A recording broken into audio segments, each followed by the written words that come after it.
ইউটিউবের সকল বন্ধুদের বলছি, আজকের আমার এই রেসিপিটা যদি একবার অন্তত বানিয়ে না খেয়ে থাকো তাহলে কিন্তু ভয়ঙ্কর পস্তাবে।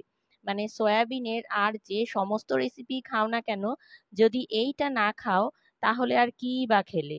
তো চলো আর দেরি না করে রেসিপিটা শুরু করি। আমি মীনাক্ষী, স্বাদের ঠিকানায় তোমাদেরকে জানাই অনেক অনেক স্বাগত। আজকে সোয়াবিনের একটা দুর্দান্ত রেসিপি কিন্তু তোমাদের সঙ্গে শেয়ার করব। সয়াবিন অনেকেরই কিন্তু প্রিয়, আবার অনেকে পছন্দ করো না। তো তোমাদের জন্য বলছি যে এইভাবে যদি বানিয়ে খাও তাহলে সত্যি বলছি এই রেসিপিটা কিন্তু বারংবার বানাতে চাইবে। তো তার জন্য আমি এখানে সয়াবিন নিয়ে নিয়েছি 1 বাটি মতন। সয়াবিনটাকে গরম জলের মধ্যে একটু ভিজিয়ে রাখলাম, আর গরম জলটার মধ্যে আমি কিন্তু লবণ দিয়ে দিয়েছিলাম। তো সোয়াবিনটা যতক্ষণ ভিজছে ততক্ষণ একটা মশলা তৈরি করে নেব। তার জন্য একটা ছোট পাত্রের মধ্যে নিয়ে নিলাম 2 চামচ পরিমাণ সাদা তিল, আর নিয়ে নিলাম 1.5 চামচ পরিমাণ পোস্ত, আর এখানে আমি কাজু বাদাম নিয়ে নিয়েছি কয়েকটা। তো এবারে এই যে পোস্ত আর সাদা তিলটা, এটাকে কিন্তু শুকনো অবস্থায় একটু গুঁড়ো করে নেব, একদম জল টল ছাড়া। তারপরে অল্প জল দিয়ে আর কাজু বাদাম লঙ্কা এগুলো দিয়ে একটা পেস্ট তৈরি করে নেব। তো আমার কিন্তু কাজু বাদাম পোস্ত আর সাদা তিলের পেস্টটা তৈরি হয়ে গেছে। লঙ্কা আমি দুটোই দিয়েছি, তোমরা চাইলে একটু বেশি কম করে নিতে পারো। আর এদিকে দেখো সয়াবিনটা কিন্তু খুব ভালো করে জলে ভিজে একদম টুপো টুপো হয়ে গেছে। আমি সয়াবিনগুলোকে ঠান্ডা করে নিয়ে ভালো করে জল চিপে তুলে রেখেছি একটা পাত্রের মধ্যে। এর মধ্যে কিন্তু একটুও জল নেই, একেবারে আমি জল চিপে তারপরেই তুলে রেখেছি। আর আজকের এই রেসিপিটা কিন্তু প্রথম থেকে শেষটা একদম পুরো কোনো রকম স্কিপ না করেই দেখতে হবে, তাহলেই কিন্তু বুঝতে পারবে। আর এখানে দেখো কড়াইয়ের মধ্যে আমি সামান্য একটুখানি সর্ষের তেল দিয়ে নিয়েছি। তেলটাকে ভালো করে কড়াইয়ের গায়ে একটু ছড়িয়ে দিলাম।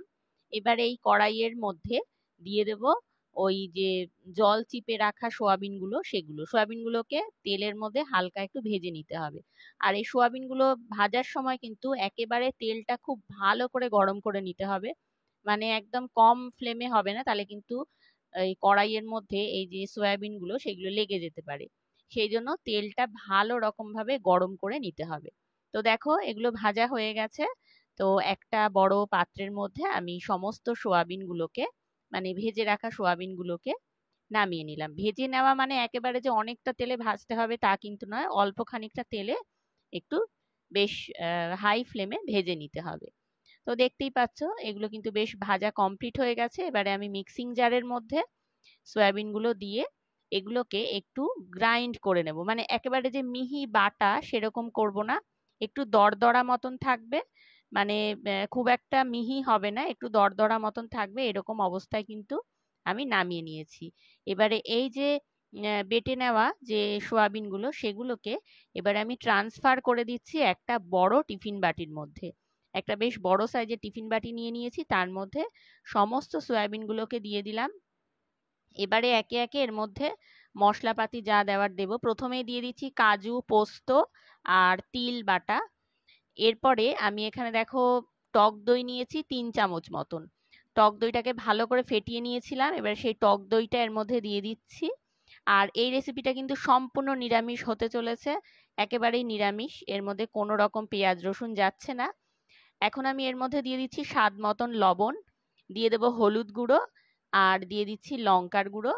আর যেহেতু এটা নিরামিষ রেসিপি সেই জন্য সামান্য একটু চিনিও আমি এর মধ্যে অ্যাড করব। এতে কিন্তু এই স্বাদটা অনেকটাই মানে ব্যালেন্স চলে আসবে। আর এরপরে এখানে আমি দিয়ে দিচ্ছি যে মশলাটা রেখেছিলাম, সেই মশলার খানিকটা জল আমি এর মধ্যে দিয়ে দিলাম। এবারে বেশ খানিকটা পরিমাণে সর্ষের তেল দিয়ে দিচ্ছি। সর্ষের তেলের ফ্লেভারটা কিন্তু এখানে বেশ মারাত্মক আসতে হবে, মানে একটু তেলটা বেশি করেই দিতে হবে। তো ভালো করে সমস্ত কিছুকে আমি মেখে নিচ্ছি। দেখো মাখতে মাখতে মনে হলো যে এটা একটু বেশি ড্রাই হয়ে গেছে, তাই আমি এখানে আরেকটু মশলার বাটি ধোয়া জল অ্যাড করে দিচ্ছি। দিয়ে এবারে এটাকে একটু কাদা কাদা করে আমি মেখে নিয়েছি। এই যে দেখতেই পাচ্ছ একটু কাদা কাদা মতন হয়েছে। এখন এর মধ্যে আমি দুটো চেরা কাঁচা লঙ্কা দিয়ে দেব। চেরা কাঁচা লঙ্কাটা তোমরা বেশি কম করেই নিতে পারো অবশ্যই। আর ওপর দিয়ে আরো খানিকটা সর্ষের তেল কিন্তু দিয়ে দিতে হবে।